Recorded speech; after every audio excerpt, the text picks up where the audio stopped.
Bonjour chers amis, aujourd'hui nous poursuivons notre découverte des fruits de l'Esprit Saint en parallèle avec l'encyclique du pape François Laudato Si sur la conversion écologique, sur cette façon dont nous avons à mieux comprendre profondément les enjeux les enjeux actuels de protection et de mise en valeur de la nature et mise en valeur aussi dans la nature de l'homme, de l'écosystème dont l'homme a besoin pour vivre de manière plus harmonieuse et non pas comme le rouage d'une société qui se déshumanise et qui se refroidit.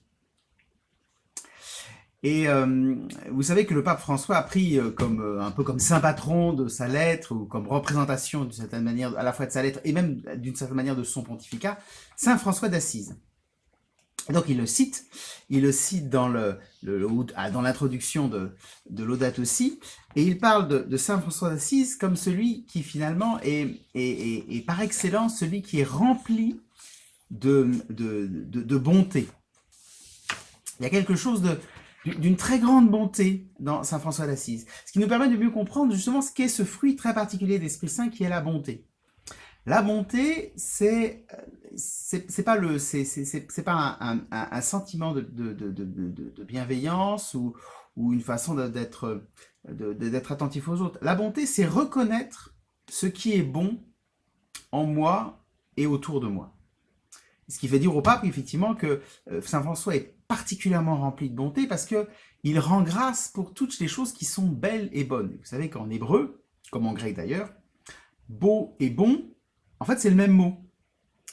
Tov en hébreu, c'est la même chose que beau. Voilà. Et donc ça renvoie à l'être même, à l'être créé lui-même. Et donc voilà. Et donc, les choses sont belles et les choses sont bonnes parce qu'elles existent, parce qu'elles sont le produit de la création de Dieu, de l'œuvre de Dieu, elles sont bonnes. Donc c'est vrai pour nous, voilà, c'est ce qu'on voit dans le récit de la Genèse, Dieu vit que cela était bon. Et à la création de l'homme, il vit que ça a été très bon. Donc voilà, et on pourrait le traduire de la même façon par très beau. En grec, c'est kalos, c'est le même, veut dire aussi à la fois bon et beau. Et alors ça c'est très grec. Ça c'est très grec, effectivement. La beauté esthétique renvoie aussi à la beauté morale. Il y a un lien entre les deux. Tout ça, le christianisme en hérite pour comprendre que ce qui est de la bonté, c'est reconnaître ce qu'il y a de vrai, de juste, de beau, de bien fait, de bien créé dans les réalités, pour les reconnaître pour leur valeur elle-même.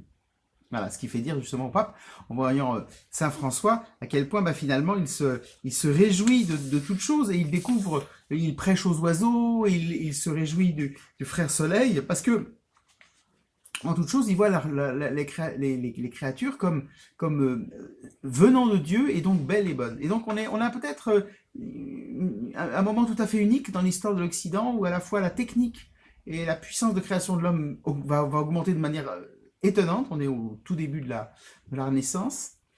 Et en même temps, saint François nous dit, mais la nature est aussi une œuvre de l'intelligence divine et elle est belle pour elle-même. C'est pas quelque chose qu'on a servi. Et donc le pape donc nous dit que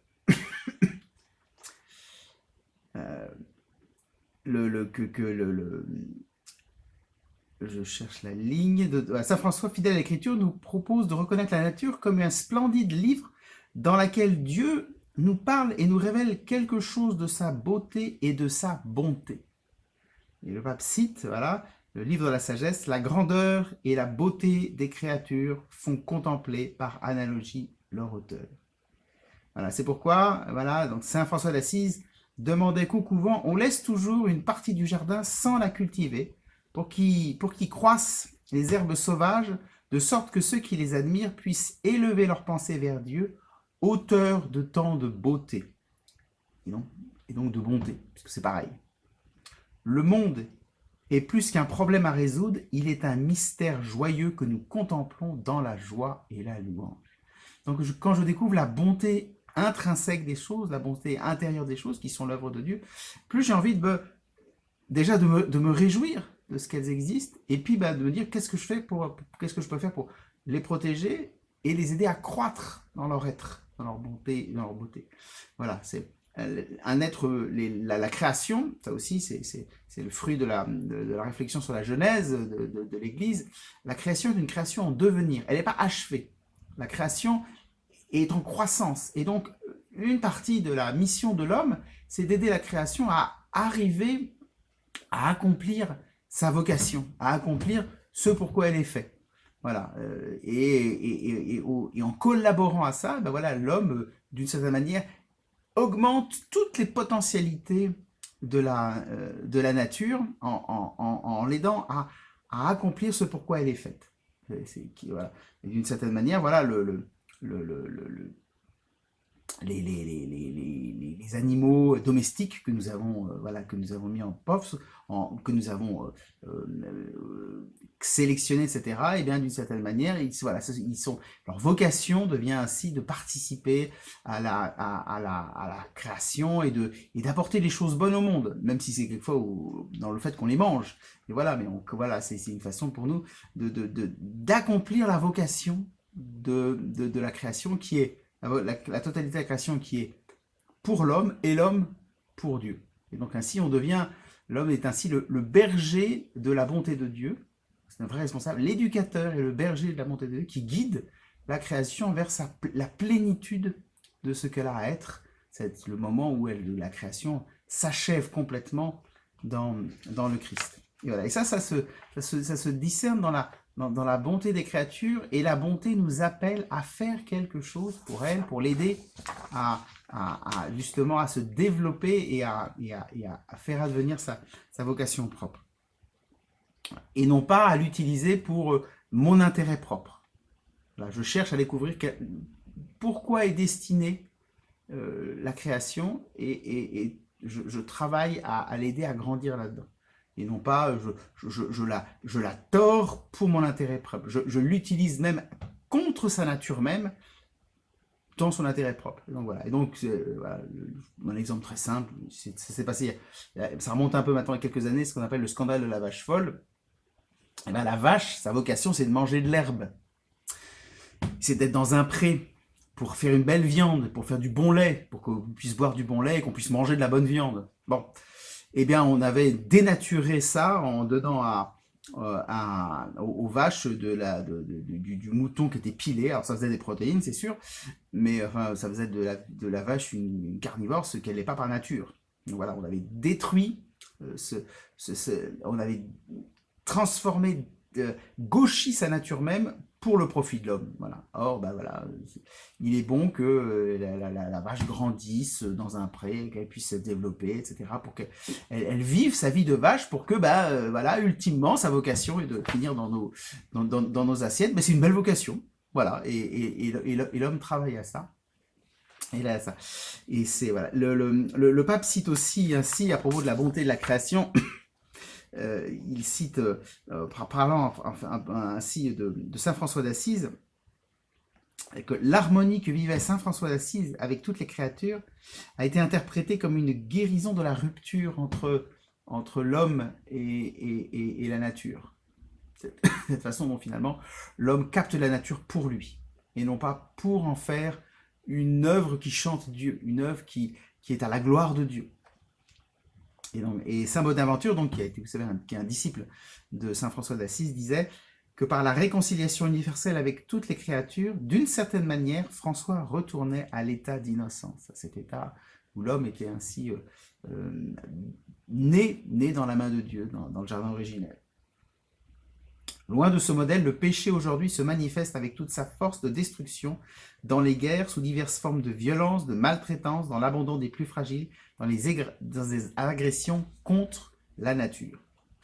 Et dont les agressions contre la nature de l'homme, l'homme est un être fait pour le spirituel, d'une certaine manière, nous sommes assez agressés pour justement, qui fait que on va contre notre nature, qui est justement pour le spirituel, pour la relation, pour le beau, pour le vrai. Voilà.